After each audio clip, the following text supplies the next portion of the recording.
ಅಧ್ಯಾತ್ಮೋ ಉಪನಿಷದ್. ಈ ಉಪನಿಷತ್ತು ಶುಕ್ಲ ಯಜುರ್ವೇದಕ್ಕೆ ಸಂಬಂಧಿಸಿದೆ. ಅದರ ಹೆಸರಿಗೆ ಅನುಗುಣವಾಗಿ ಆತ್ಮದ ಸಾಕ್ಷಾತ್ಕಾರದ ವಿಷಯವನ್ನು ಪ್ರತಿಪಾದಿಸಲಾಗಿದೆ. ಅದರ ಹುಟ್ಟಿದ ರೂಪದಲ್ಲಿ ಅದು ಎಲ್ಲ ಜೀವಂತ ಅಂಶಗಳಲ್ಲಿ ಇರುತ್ತದೆ. ಆದರೆ ಅವರಿಗೆ, ಜೀವಿಗಳಿಗೆ ಇದು ತಿಳಿದಿಲ್ಲ. ಇದನ್ನು ವಿವರಿಸುತ್ತಾ ಸೋಹಂ ಮತ್ತು ತತ್ವಮಸಿ ಮುಂತಾದ ಸೂತ್ರಗಳ ಆಧಾರದ ಮೇಲೆ ದೇಹ ಮತ್ತು ದುರ್ಗುಣಗಳನ್ನು ಮೀರಿ ಸ್ವಕೃಷಿಯಲ್ಲಿ ತೊಡಗಿಸಿಕೊಳ್ಳಲು ಸೂಚನೆಗಳನ್ನು ನೀಡಲಾಗಿದೆ. ಸ್ವಪ್ನ, ನಿದ್ರೆ ಇತ್ಯಾದಿ ಅವಸ್ಥೆಗಳಿಗಿಂತ ಮೇಲೇರುತ್ತಾ ನಿರ್ವಿಕಲ್ಪ ಸಮಾಧಿ ಸ್ಥಿತಿಯಲ್ಲಿ ಪರಮಾತ್ಮನ ಅಂಶದೊಂದಿಗೆ ಸಂಬಂಧವಿದೆ ಎಂದು ಹೇಳಲಾಗುತ್ತದೆ. ಈ ಸಮಾಧಿ ಸ್ಥಿತಿಯನ್ನು ಧರ್ಮಮೇಧ ಎಂದು ಕರೆದು ಅದರಲ್ಲಿರುವ ಎಲ್ಲ ಪ್ರವೃತ್ತಿಗಳನ್ನು ಲೀನವಾಗಿಟ್ಟು ಮುಕ್ತಿಯ ಸ್ಥಿತಿಯನ್ನು ಪಡೆಯುವಂತೆ ಸೂಚಿಸಲಾಗಿದೆ. ಜೀವನ್ಮುಕ್ತ ಸ್ಥಿತಿಯನ್ನು ವಿವರಿಸುವಾಗ ಆ ಸ್ಥಿತಿಯಲ್ಲಿ ವಿಧಿ ಕರ್ಮವು ಅಂತ್ಯಗೊಳ್ಳುತ್ತದೆ ಎಂದು ವಿವರಿಸಲಾಗಿದೆ. ಆದರೆ ಹೇಳಿದ ಸ್ಥಿತಿಯನ್ನು ಪಡೆಯುವ ಮುನ್ನ ಮಾಡಿದ ಕರ್ಮಗಳ ಫಲವನ್ನು ಅನುಭವಿಸಬೇಕಾಗುತ್ತದೆ ಎಂದು ಸ್ಪಷ್ಟಪಡಿಸಿದ್ದಾರೆ. ಇಂದ್ರಿಯ ಪ್ರವೃತ್ತಿಗಳಂತೆ ವಿಧಿ ಕರ್ಮಗಳು ಸಹ ದೇಹದ ಪ್ರಜ್ಞೆಯನ್ನು ಹೊಂದಿರುವವರನ್ನು ಮಾತ್ರ ಬಂಧಿಸುತ್ತವೆ. ಗುರುವಿನ ಶಿಸ್ತನ್ನು ಅನುಸರಿಸಿ ಶಿಷ್ಯನು ಅಂತಹ ಸ್ಥಿತಿಯನ್ನು ಪಡೆದಾಗ ಯಾವ ಪ್ರತಿಫಲವನ್ನು ಪಡೆಯುತ್ತಾನೆ ಎಂಬುದನ್ನು ವಿವರಿಸುವಾಗ ಈ ಉಪನಿಷತ್ತಿನ ಜ್ಞಾನದ ಪ್ರಸಾರದ ಸಂಪ್ರದಾಯವನ್ನು ವಿವರಿಸಲಾಗಿದೆ. ಓಂ ರೂಪದಲ್ಲಿ ವ್ಯಕ್ತವಾದ ಪರಮಾತ್ಮನು ಎಲ್ಲ ರೀತಿಯಲ್ಲೂ ತನ್ನಲ್ಲಿಯೇ ಸಂಪೂರ್ಣನಾಗಿದ್ದಾನೆ ಮತ್ತು ಈ ಸೃಷ್ಟಿಯು ತನ್ನಲ್ಲಿಯೇ ಸಂಪೂರ್ಣವಾಗಿದೆ. ಈ ಸಂಪೂರ್ಣ ಜಗತ್ತು ಆ ಸಂಪೂರ್ಣ ಅಂಶದಿಂದ ಹುಟ್ಟಿಕೊಂಡಿದೆ. ಈ ಪೂರ್ಣವನ್ನು ಆ ಸಂಪೂರ್ಣದಿಂದ ಹೊರತೆಗೆದರೂ ಶೇಷವು ಪೂರ್ಣವಾಗಿ ಉಳಿಯುತ್ತದೆ. ಆಧ್ಯಾತ್ಮಿಕ, ದೈಹಿಕ ಮತ್ತು ಆಧ್ಯಾತ್ಮಿಕ ಶಾಖ ಮತ್ತು ನೋವು ಶಾಂತವಾಗಿರಲಿ. ಒಂದು ಅನನ್ಯ ಅಜ ಎಂದಿಗೂ ಜನ್ಮ ತೆಗೆದುಕೊಳ್ಳುವುದಿಲ್ಲ, ನಿತ್ಯ ಶಾಶ್ವತ ದೇಹದೊಳಗೆ ಇರುವ ಹೃದಯದ ಕುಳಿಯಲ್ಲಿ ನೆಲೆಸಿದೆ. ಭೂಮಿಯು ಅದರ ದೇಹವಾಗಿದೆ, ಅದು ಭೂಮಿಯೊಳಗೆ ವಾಸಿಸುತ್ತದೆ. ಆದರೆ ಭೂಮಿಗೆ ಇದು ತಿಳಿದಿಲ್ಲ. ಯಾರ ದೇಹವು ನೀರು, ಯಾರು ನೀರಿನಲ್ಲಿ ನೆಲೆಸಿದ್ದಾರೆ, ಆದರೆ ನೀರಿಗೆ ಅವನ ಜ್ಞಾನವಿಲ್ಲ. ಯಾರ ದೇಹವು ಬೆಳಕು, ಅದು ಬೆಳಕಿನ ಅಡಿಯಲ್ಲಿ ಹರಡುತ್ತದೆ, ಆದರೆ ಬೆಳಕಿಗೆ ಯಾರಿಗೆ ತಿಳಿದಿಲ್ಲ. ಯಾರ ಪ್ರಸರಣದ ಬಗ್ಗೆ ಗಾಳಿ, ಯಾರ ದೇಹ, ಅದು ಗಾಳಿಯೊಳಗೆ ಹರಡುತ್ತದೆ, ಆದರೆ ಗಾಳಿ ಯಾರಿಗೆ ತಿಳಿದಿಲ್ಲ. ಆಕಾಶ ಯಾರ ದೇಹ, ಯಾರು ಆಕಾಶದಲ್ಲಿ ಹರಡುತ್ತಾರೆ, ಆದರೆ ಆಕಾಶವು ಯಾರೆಂದು ತಿಳಿದಿಲ್ಲ. ಯಾರ ದೇಹವೆಂದರೆ ಮನಸ್ಸು, ಯಾರು ಮನಸ್ಸಿನಲ್ಲಿ ಹರಡುತ್ತಾರೆ, ಆದರೆ ಮನಸ್ಸು ಯಾರೆಂದು ತಿಳಿದಿಲ್ಲ. ಯಾರ ದೇಹವೆಂದರೆ ಬುದ್ಧಿ, ಯಾರು ಬುದ್ಧಿಯಲ್ಲಿ ನೆಲೆಸಿದ್ದಾರೆ, ಆದರೆ ಯಾರಿಗೆ ಬುದ್ಧಿ ತಿಳಿದಿಲ್ಲ. ಯಾರ ದೇಹವು ಅಹಂಕಾರ, ಯಾರು ಅಹಂಕಾರದಲ್ಲಿ ನೆಲೆಸಿದ್ದಾರೆ, ಆದರೆ ಅಹಂಕಾರವು ಯಾರಿಗೆ ತಿಳಿದಿಲ್ಲ. ಮನಸ್ಸು ಯಾರ ದೇಹ, ಅದು ಮನಸ್ಸಿನಲ್ಲಿ ಹರಡುತ್ತದೆ, ಆದರೆ ಮನಸ್ಸು ಯಾರಿಗೆ ತಿಳಿದಿಲ್ಲ. ಅವ್ಯಕ್ತಕ್ಕೆ ದೇಹವಿದೆ, ಅದು ಅವ್ಯಕ್ತದಲ್ಲಿ ಹರಡುತ್ತದೆ, ಆದರೆ ಅವ್ಯಕ್ತನಿಗೆ ಯಾರಿಗೆ ತಿಳಿದಿಲ್ಲ. ಪತ್ರವು ದೇಹವನ್ನು ಹೊಂದಿದೆ, ಅದು ಪತ್ರದಲ್ಲಿ ಹರಡುತ್ತದೆ, ಆದರೆ ಅದು ಅಕ್ಷರಕ್ಕೆ ತಿಳಿದಿಲ್ಲ. ಯಾರ ದೇಹವು ಮರಣವಾಗಿದೆ, ಯಾರು ಮರಣದ ಮೂಲಕ ಹರಡುತ್ತಾರೆ, ಆದರೆ ಮರಣವು ಯಾರಿಗೆ ತಿಳಿದಿಲ್ಲ. ಅವನು ಎಲ್ಲ ಜೀವಿಗಳಲ್ಲಿ ಇರುವ ಅವನ ಆಂತರಿಕ ಆತ್ಮ, ಅವನು ಪಾಪರಹಿತ ಮತ್ತು ಅವನೇ ದಿವ್ಯವಾದ ದೇವನಾರಾಯಣ. ದೇಹ ಮತ್ತು ಇಂದ್ರಿಯಗಳು ಇತ್ಯಾದಿಗಳು ಸ್ವಯಂ ವಿಷಯವಲ್ಲ. ಈ ವಿಷಯಗಳ ಬಗ್ಗೆ ನಾನು ಮತ್ತು ನನ್ನದು ಎಂಬ ಭಾವನೆ ಕೇವಲ ಭ್ರಮೆಯಾಗಿದೆ. ಆದ್ದರಿಂದ ವಿದ್ವಾಂಸರು ಬ್ರಹ್ಮನಿಷ್ಠ, ಬ್ರಹ್ಮದ ಜ್ಞಾನ ಮೂಲಕ ಈ ಭ್ರಮೆಯನ್ನು ತೆಗೆದುಹಾಕಬೇಕು. ಬುದ್ಧಿ ಮತ್ತು ಅದರ ಪ್ರವೃತ್ತಿಗಳ ಸಾಕ್ಷಿಯಾಗಿ ನಿಮ್ಮನ್ನು ಪರಿಗಣಿಸಿ ಮತ್ತು ನಿಮ್ಮನ್ನು ಆತ್ಮ ಎಂದು ಪರಿಗಣಿಸಿ. ಅದು ನಾನು. ಈ ಸೋಹಂ ಧೋರಣೆಯಿಂದ ಸ್ವಯಂ ಮತ್ತು ನಿಮ್ಮ ಹೊರತಾಗಿ ಇತರ ಎಲ್ಲವನ್ನೂ ಬಿಟ್ಟುಬಿಡಿ. ಲೋಕಾನುವರ್ತನವನ್ನು, ಜಗತ್ತನ್ನು ಅನುಸರಿಸುವುದು ಬಿಟ್ಟು ದೇಹಾನಾವರ್ತನವನ್ನು ತ್ಯಜಿಸಬೇಕು.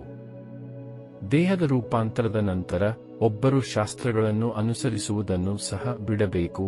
ಇದರ ನಂತರ ಸ್ವಯಂ ಅಧ್ಯಯನವನ್ನು, ಆತ್ಮಭ್ರಮೆ ಸಹ ತ್ಯಜಿಸಬೇಕು. ಯಾವಾಗಲೂ ತನ್ನ ಸ್ವಂತ ಆತ್ಮದಲ್ಲಿ ನೆಲೆಗೊಂಡಿರುವ ಮತ್ತು ತಾರ್ಕಿಕ, ಶ್ರವಣ ಮತ್ತು ಸ್ವಯಂ ಭಾವನೆಯ ಮೂಲಕ ಪ್ರತಿಯೊಬ್ಬರನ್ನು ತನ್ನದೇ ಎಂದು ತಿಳಿದುಕೊಳ್ಳುವುದರಿಂದ ಯೋಗಿಯ ಸಂಕುಚಿತ ಮನಸ್ಸು ನಾಶವಾಗುತ್ತದೆ. ಎಲ್ಲಿಯವರೆಗೆ ಮನಸ್ಸು ಸಂಕುಚಿತವಾಗಿ ಉಳಿಯುತ್ತದೆಯೋ ಅಲ್ಲಿಯವರೆಗೆ ನನಗೆ ನಿನ್ನ ಬಗ್ಗೆ ಬಾಲಿಶ ಭಾವನೆಗಳಿರುತ್ತವೆ. ಯೋಗಿಯ ಮನಸ್ಸು ವೈಯಕ್ತಿಕ ಸಂಕುಚಿತ ಮನೋಭಾವದಿಂದ ಮುಕ್ತವಾಗುತ್ತದೆ, ಅದು ಸಾಮೂಹಿಕ ಮನಸ್ಸಿನ ಭಾಗವಾಗುತ್ತದೆ. ನಿದ್ರೆ, ಸಾರ್ವಜನಿಕ ಭಾಷಣ, ಪದಗಳು ಇತ್ಯಾದಿಗಳಿಗೆ ಮತ್ತು ಸ್ವಯಂಮರೆವಿಗೆ ಯಾವುದೇ ಅವಕಾಶವನ್ನು ನೀಡದೆ ಆತ್ಮದಲ್ಲಿ ಆತ್ಮದ ಬಗ್ಗೆ ಯೋಚಿಸಬೇಕು. ಮಲಮಾಂಸಗಳಿಂದ ಕೂಡಿದ ತಾಯಿ ತಂದೆಗಳ ಮಲದಿಂದ ಕಲ್ಮಶದಿಂದ ಹುಟ್ಟಿದ ಈ ದೇಹವನ್ನು ನೀನು ಚಂಡಾಲನಂತೆ ದೇಹದ ಜೊತೆಯಲ್ಲಿ ಆತ್ಮಭಾವವನ್ನು ತ್ಯಜಿಸಿ ತೊಲಗಿಸಿ ಬ್ರಹ್ಮದ ರೂಪ. ಓ ಮುನೆ, ಮಹಾ ಆಕಾಶದಲ್ಲಿರುವ ಮೋಡಗಳಂತೆ ನಿಮ್ಮ ಆತ್ಮವನ್ನು ದೇವರೊಂದಿಗೆ ವಿಲೀನಗೊಳಿಸುವ ಮೂಲಕ ಒಗ್ಗೂಡಿಸುವ ಅವಿಭಜಿತ ಭಾವನೆಯೊಂದಿಗೆ ಯಾವಾಗಲೂ ಶಾಂತವಾಗಿರಿ. ಸ್ವಯಂ ಪ್ರಕಟಿತ ಸ್ವಯಂ ಅಸ್ತಿತ್ವ ಮತ್ತು ವಾಸ ಬ್ರಹ್ಮ ರೂಪದಲ್ಲಿ ಬ್ರಹ್ಮಾಂಡ ಮತ್ತು ದೇಹವನ್ನು ತ್ಯಾಜ್ಯ ಪಾತ್ರೆಯಂತೆ ತ್ಯಜಿಸಬೇಕು. ಅದರ ಜೊತೆಗೆ ನಾನು ಎಂಬ ಭಾವನೆಯನ್ನು ತ್ಯಜಿಸಿ ಅಹಂಕಾರವನ್ನು ದೇಹದ ಮೇಲೆ ಮತ್ತು ಬುದ್ಧಿಯನ್ನು ಶಾಶ್ವತ ಆನಂದದ ರೂಪದಲ್ಲಿ ಮತ್ತು ಮನಸ್ಸನ್ನು ಆತ್ಮದಲ್ಲಿ ಇರಿಸಿಕೊಂಡು ಲಿಂಗವನ್ನು ಆತ್ಮಜ್ಞಾನದ ಸಂಕೇತ ಬಿಟ್ಟು ಯಾವಾಗಲೂ ಆತ್ಮದ ರೂಪದಲ್ಲಿ ಉಳಿಯಿರಿ.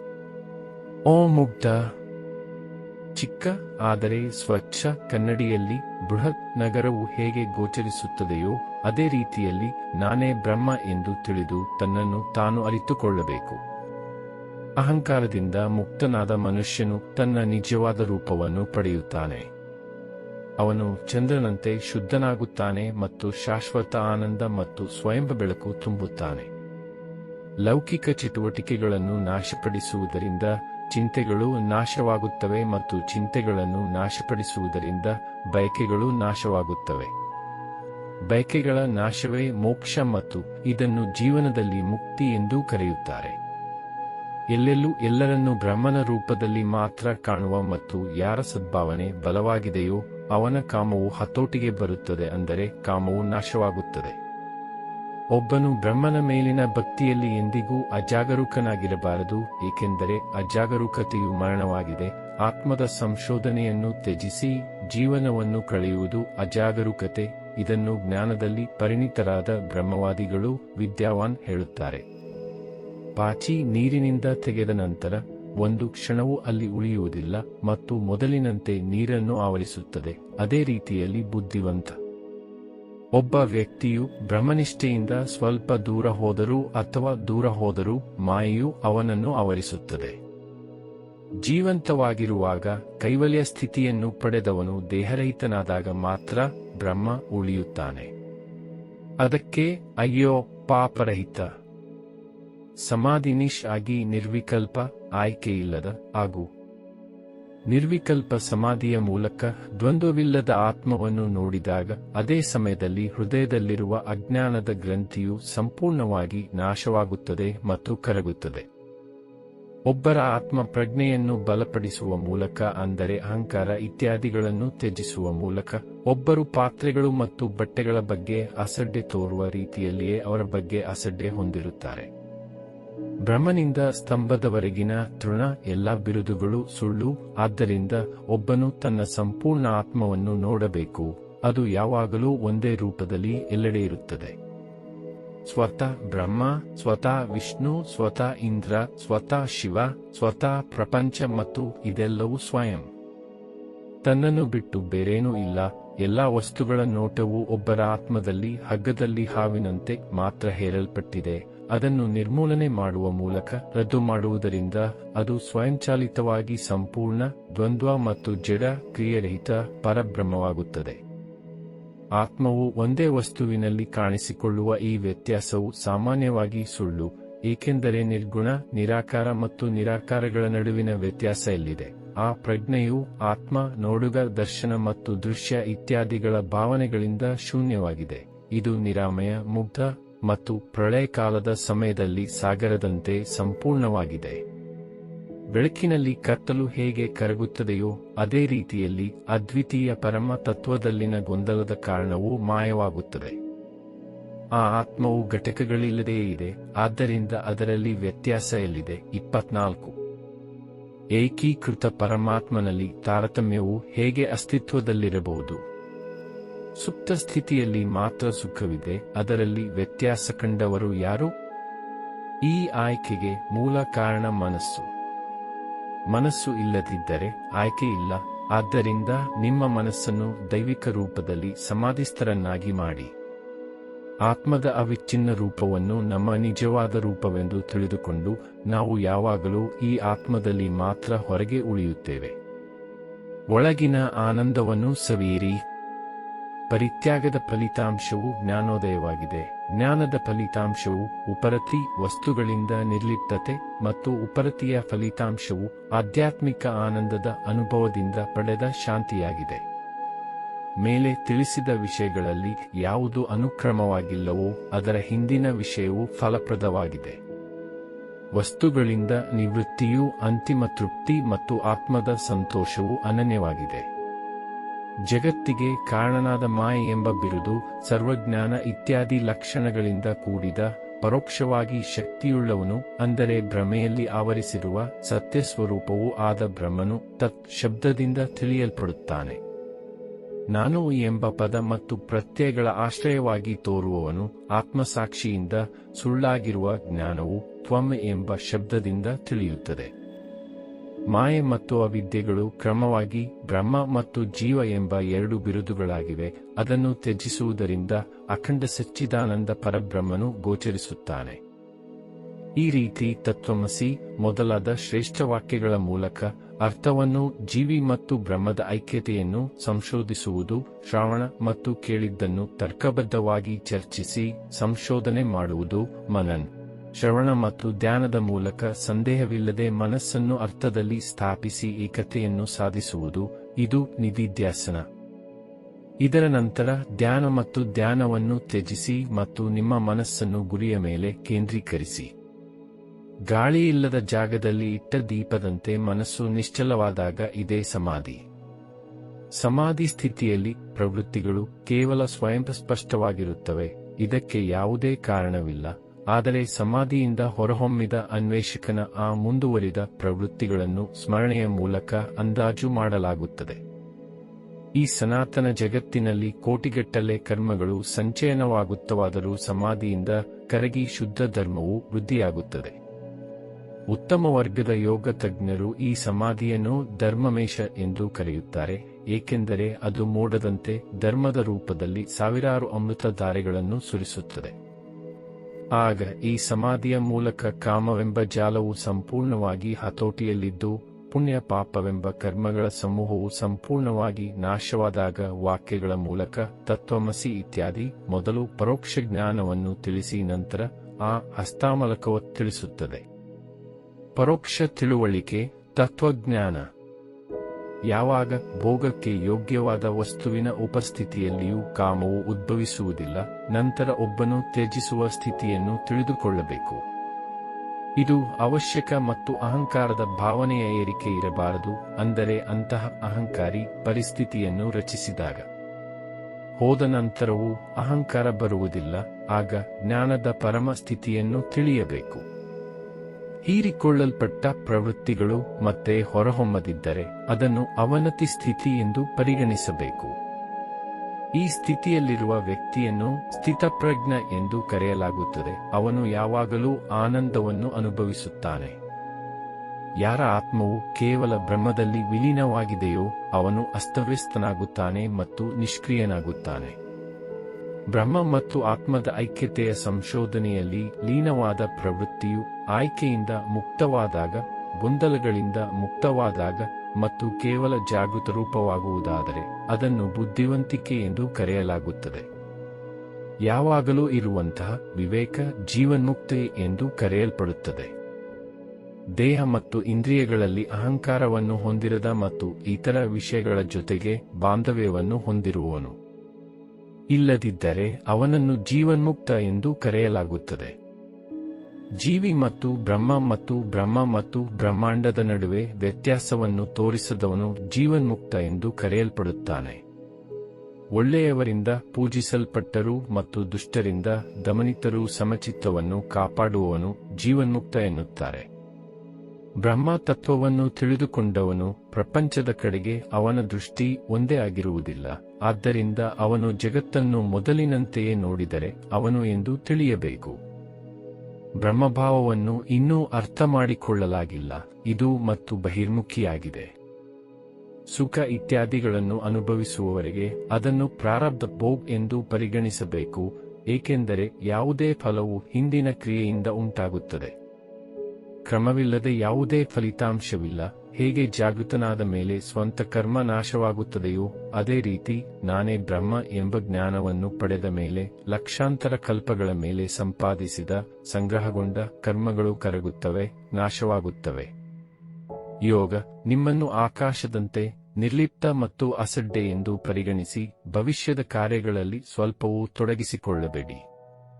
ಸುರಕುಂಭದಲ್ಲಿರುವ ಆಕಾಶವು ಹೇಗೆ ಸುರನ ಸುಗಂಧದಿಂದ ಪ್ರಭಾವಿತವಾಗುವುದಿಲ್ಲವೋ ಅದೇ ರೀತಿಯಲ್ಲಿ ಆತ್ಮವು ದೇಹ ಎಂಬ ಬಿರುದಿನಿಂದ ಐಕ್ಯವಾದಾಗಲೂ ಅದರ ಗುಣಗಳಿಂದ ಪ್ರಭಾವಿತವಾಗುವುದಿಲ್ಲ. ಒಂದು ಬಾಣವು ಉದ್ದೇಶಿತ ಗುರಿಯನ್ನು ಭೇದಿಸುವಂತೆ ಅದೇ ರೀತಿಯಲ್ಲಿ ಜ್ಞಾನವನ್ನು ಪಡೆಯುವ ಮೊದಲು ಅಜ್ಞಾನದ ಸ್ಥಿತಿಯಲ್ಲಿ ಮಾಡುವ ಕ್ರಿಯೆಗಳು ಖಂಡಿತವಾಗಿಯೂ ಫಲಿತಾಂಶವನ್ನು ನೀಡುತ್ತವೆ, ಅಂದರೆ ಜ್ಞಾನವನ್ನು ಪಡೆಯುವ ಮೊದಲು ಮಾಡಿದ ಕಾರ್ಯಗಳು. ಆದರೆ ಜ್ಞಾನದ ಜನನದ ನಂತರ ಅವುಗಳ ಫಲ ನಾಶವಾಗುವುದಿಲ್ಲ. ಹುಲಿಯೆಂದು ತಪ್ಪಾಗಿ ಅದನ್ನು ಕೊಲ್ಲಲು ಹಾರಿಸಿದ ಬಾಣವು ಅದು ಹಸು ಅಲ್ಲ, ಸ್ನಾನ ಎಂದು ಅರಿತುಕೊಂಡಾಗ ನಿಲ್ಲುವುದಿಲ್ಲ ಮತ್ತು ತ್ವರಿತವಾಗಿ ಗುರಿಯನ್ನು ಮುಟ್ಟುತ್ತದೆ. ಹಾಗೆಯೇ ಜ್ಞಾನವನ್ನು ಗಳಿಸಿದ ನಂತರವೂ ಒಬ್ಬರು ಇನ್ನೂ ಫಲಿತಾಂಶವನ್ನು ಪಡೆಯುತ್ತಾರೆ. ಹಿಂದಿನ ಕ್ರಮಗಳು. ನಾನು ಶಾಶ್ವತ ಮತ್ತು ಅಮರ. ಈ ರೀತಿಯಲ್ಲಿ ತನ್ನ ಆತ್ಮವನ್ನು ಸ್ವೀಕರಿಸುವವನು ತನ್ನ ಆತ್ಮದಲ್ಲಿಯೇ ಸ್ಥಿತನಾಗಿರುತ್ತಾನೆ. ಆಗ ಅವನು ತನ್ನ ಭವಿಷ್ಯವನ್ನು ಹೇಗೆ ಊಹಿಸಬಹುದು? ದೇಹದಲ್ಲಿ ನಾನು ಎಂಬ ಭಾವವಿದ್ದಾಗಲೇ ಭಾಗ್ಯ ಸಿದ್ಧಿಯಾಗುತ್ತದೆ. ಆದರೆ ದೇಹದಲ್ಲಿ ಸ್ವಯಂ ಪ್ರಜ್ಞೆ ಇರುವುದು ಅಪೇಕ್ಷಣೀಯವಲ್ಲ. ಆದ್ದರಿಂದ ಒಬ್ಬನು ಸ್ವಯಂ ಬುದ್ಧಿ ಮತ್ತು ದೇಹದ ಭವಿಷ್ಯವನ್ನು ತ್ಯಜಿಸಬೇಕು. ದೇಹದ ಬಗೆಗಿನ ತಪ್ಪು ಕಲ್ಪನೆಯು ಜೀವಿಗಳ ಹಣೆಬರಹದ ಊಹೆಯಾಗಿದೆ ಮತ್ತು ಹೇರಿದ ಅಥವಾ ಸುಳ್ಳು ನಂಬಿಕೆಯ ಮೂಲಕ ಕಲ್ಪಿಸಿಕೊಂಡದ್ದು ಹೇಗೆ ನಿಜವಾಗಬಹುದು? ಸತ್ಯವಲ್ಲದ್ದು ಎಲ್ಲಿಂದ ಬರುತ್ತದೆ? ಹುಟ್ಟದೇ ಇರುವುದು ಹೇಗೆ ನಾಶವಾಗುತ್ತದೆ? ಆದ್ದರಿಂದ ಅವಾಸ್ತವಿಕವಾದ ಅದೃಷ್ಟವು ಹೇಗೆ ರೂಪುಗೊಳ್ಳುತ್ತದೆ? ಅಜ್ಞಾನವು ದೇಹಶಕ್ತಿ ಇತ್ಯಾದಿ ಸಂಪೂರ್ಣವಾಗಿ ಜ್ಞಾನದಲ್ಲಿ ವಿಲೀನಗೊಂಡರೆ ದೇಹವು ಹೇಗೆ ಅಸ್ತಿತ್ವದಲ್ಲಿರುತ್ತದೆ? ಮಂದ ಸ್ಥೂಲ ಬುದ್ಧಿ ಇರುವವರಿಗೆ ಮಾತ್ರ ಇಂತಹ ಅನುಮಾನಗಳಿರುತ್ತವೆ. ಬಹಿರ್ಮುಖಿ ಜನರಿಗೆ, ಅಜ್ಞಾನಿಗಳಿಗೆ ವಿವರಿಸಲು ಶ್ರುತಿ ವಿಧಿಯ ಬಗ್ಗೆ ಮಾತನಾಡುತ್ತಾರೆ. ಬುದ್ಧಿವಂತರಿಗೆ ಅಥವಾ ಜೀವನದ ಸತ್ಯವನ್ನು ಬಹಿರಂಗಪಡಿಸಲು ಡೆಸ್ಟಿನಿ ಉಲ್ಲೇಖಿಸಲಾಗಿಲ್ಲ. ವಾಸ್ತವವಾಗಿ ಪರಿಪೂರ್ಣ, ಪ್ರಾರಂಭ ಕಡಿಮೆ, ವಿವರಿಸಲಾಗದ, ಅಸ್ವಸ್ಥತೆ ಮುಕ್ತ, ಬೇಡಿಕೆ ಶಾಶ್ವತ್, ಆನಂದ, ಅವಿನಾಶಿ, ಸ್ವತಂತ್ರ, ಏಕತಾನತೆ, ಸಂಪೂರ್ಣ, ಅನಂತ, ಎಲ್ಲಾ ಕಡೆ ಎದುರಿಸುತ್ತಿರುವ, ಬಿಟ್ಟುಕೊಡುವುದಿಲ್ಲ ಅಥವಾ ಸ್ವೀಕರಿಸುವುದಿಲ್ಲ, ಯಾವುದೇ ಆಧಾರದ ಮೇಲೆ ಬದುಕುವುದಿಲ್ಲ ಮತ್ತು ಅವಲಂಬಿತವಾಗಿಲ್ಲ, ಯಾವುದೇ ವ್ಯಕ್ತಿಯ ಮೇಲೆ, ಗುಣಗಳಿಲ್ಲದೆ, ಕ್ರಿಯೆಯಿಲ್ಲದೆ, ಸೂಕ್ಷ್ಮ ರೂಪವನ್ನು, ಆಯ್ಕೆಗಳಿಲ್ಲದೆ, ದೋಷಗಳು ಮತ್ತು ದುರ್ಗುಣಗಳಿಂದ ಮುಕ್ತವಾದ, ಅನಿರೂಪ್ಯ, ಪ್ರತಿನಿಧಿಸಲಾಗದ ಅಂತಹ ರೂಪವನ್ನು ಹೊಂದಿರುವ, ಮನಸ್ಸು ಮತ್ತು ಮಾತಿನಿಂದ ಅಗ್ರಾಹ್ಯ ಸತ್ವ, ಶ್ರೀಮಂತ, ಅಧಿಕವಾದ ಸತ್ವವನ್ನು ಹೊಂದಿರುವ, ಸ್ವಯಂಚಾಲಿತವಾಗಿ ಪರಿಪೂರ್ಣ, ಶುದ್ಧ, ಬುದ್ಧ, ಅದೃಶ್ಯ, ಯಾರೊಂದಿಗೂ ಹೋಲಿಸಲಾಗುವುದಿಲ್ಲ. ಅವನು ಬ್ರಹ್ಮದ ಏಕೈಕ ದ್ವಂದ್ವ ರೂಪ, ಅವನ ಹೊರತು ಬೇರೇನೂ ಇಲ್ಲ. ಈ ರೀತಿಯಾಗಿ ನಿಮ್ಮ ಸ್ವಂತ ಆತ್ಮವನ್ನು ಅಖಂಡವೆಂದು ಅರಿತುಕೊಳ್ಳುವ ಮೂಲಕ ನೀವು ಪರಿಪೂರ್ಣರಾಗುತ್ತೀರಿ ಮತ್ತು ನಿರ್ವಿಕಲ್ಪ, ಆಯ್ಕೆಯಿಲ್ಲದ ಆತ್ಮದೊಂದಿಗೆ ಸಂತೋಷದ ಸ್ಥಿತಿಯಲ್ಲಿ ನಿಮ್ಮನ್ನು ಸ್ಥಾಪಿಸಿಕೊಳ್ಳುತ್ತೀರಿ. ಗುರುಗಳ ಈ ಸಲಹೆಯಿಂದ ಶಿಷ್ಯನಿಗೆ ಜ್ಞಾನೋದಯವಾಯಿತು ಮತ್ತು ಅವನು ಹೇಳಲು ಪ್ರಾರಂಭಿಸಿದನು, ನಾನು ಈಗಷ್ಟೇ ನೋಡಿದ ಜಗತ್ತು ಎಲ್ಲಿ ಹೋಯಿತು? ಯಾರಿಂದ ತೆಗೆದುಹಾಕಲಾಯಿತು? ಅವನು ಎಲ್ಲಿ ಲೀನವಾದನು? ಈಗಷ್ಟೇ ಅವರು ನನಗೆ ಗೋಚರಿಸಿದ್ದು ಬಹಳ ಆಶ್ಚರ್ಯದ ಸಂಗತಿಯಾಗಿದೆ ಅಲ್ಲವೇ? ಅಖಂಡ ಆನಂದದಿಂದ ಮತ್ತು ಪೀಯೂಷದಿಂದ ತುಂಬಿದ ಬ್ರಹ್ಮಸಾಗರದಲ್ಲಿ ಈಗ ನನಗಾಗಿ ಏನು ತ್ಯಾಗ ಮಾಡಲು ಯೋಗ್ಯವಾಗಿದೆ? ಏನು? ಇದು ಸ್ವೀಕಾರಾರ್ಹವೇ? ಬೇರೆ ಏನಾದರೂ ಇದೆಯೇ? ಇದು ಯಾವ ರೀತಿಯ ವಿಚಿತ್ರತೆ? ಇಲ್ಲಿ ನಾನು ಏನನ್ನು ನೋಡುವುದಿಲ್ಲ ಅಥವಾ ಕೇಳುವುದಿಲ್ಲ ಅಥವಾ ಏನನ್ನೂ ತಿಳಿದಿಲ್ಲ, ಏಕೆಂದರೆ ನಾನು ಯಾವಾಗಲೂ ನನ್ನದೇ ಆದ ಸತ್ವದಲ್ಲಿ ಆನಂದದಿಂದ ನೆಲೆಸಿದ್ದೇನೆ ಮತ್ತು ನನ್ನದೇ ಆದ ಗುಣಲಕ್ಷಣಗಳನ್ನು ಹೊಂದಿದ್ದೇನೆ. ನಾನು ಕಂಪನಿಯಿಲ್ಲದೆ, ಅಂಗಗಳಿಲ್ಲದೆ, ಯಾವುದೇ ಚಿಹ್ನೆಯಿಲ್ಲದೆ ಮತ್ತು ನಾನೇ ಹರಿ.